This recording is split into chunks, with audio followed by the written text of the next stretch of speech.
رسول اللہ صلی اللہ علیہ وسلم کا جو اتمام حجت، رسول اللہ صلی اللہ علیہ وسلم پر ایمان ہم نے لانا ہے اور قیامت تک اب آخری حجت ہیں زمین پر، تو ان کا اتمام حجت قیامت تک کیوں نہیں ہے؟ اس کو ہم یوں کیوں نہیں بیان کر سکتے کہ آخری رسول تھے، قیامت تک کوئی اور پیغام نہیں آئے گا، تو گویا حجت بھی انہوں نے قیامت تک تمام کر دی؟ اس کے دو پہلو ہیں. ایک ہے اتمام حجت کا اہتمام، یعنی گویا اللہ تعالیٰ نے اپنے دین کو محفوظ کر دیا.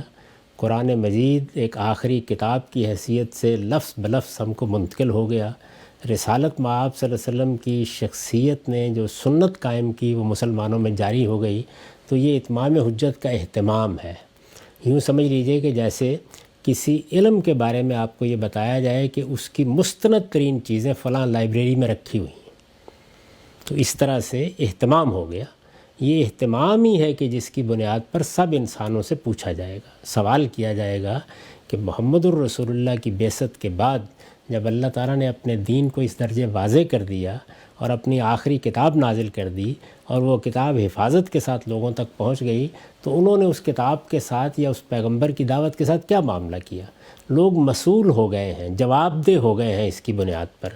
لیکن وہ اتمام حجت کہ جس کے بعد عذر ختم ہو جاتا ہے، یعنی ایک ہے اتمام حجت کا اہتمام کر دینا.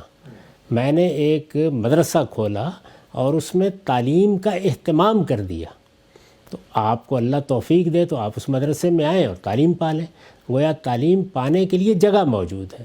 تو اسی طرح اتمام حجت کا اہتمام تو عالمی سطح پر رسول اللہ صلی اللہ علیہ وسلم کے ذریعے سے ہو گیا، لیکن اہتمام اور چیز ہے اور حجت تمام ہو جانا اور چیز ہے. تو حجت تمام ہو جانے کا عمل یہ رسول اللہ کے زمانے کے لوگوں کے ساتھ ہوا، آپ کے براہ راست مخاطبین.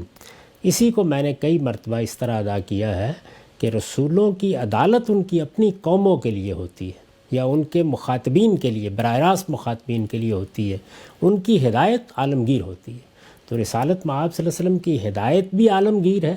قیامت تک اب ہدایت کا منبع آپ ہی کی ذات والا صفات ہے، اور آپ کے وجود سے اور آپ کی کتاب سے اللہ کی حجت بھی موجود ہے. اس کا اہتمام کر دیا گیا ہے. کوئی انسان اب یہ نہیں کہہ سکتا کہ ہمیں اس کی اطلاع ہی نہیں پہنچی.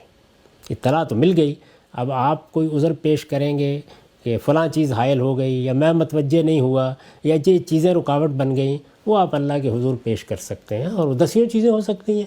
اس وقت بھی ہم لوگوں سے ملتے ہیں تو اندازہ ہوتا ہے کہ بہت سے لوگ اس سارے اہتمام کے باوجود واقف نہیں ہیں. لیکن وہاں عرب میں یہ نہیں ہوا. وہاں ہر شخص کے دروازے پر دستک دے کے بتا دیا گیا اس کو، اور اللہ تعالیٰ کی مائیت کا ظہور ہو گیا. تو اس لیے وہاں کے لوگوں کے اوپر پھر اللہ تعالیٰ کا فیصلہ صادر ہوا، عذاب آ گیا.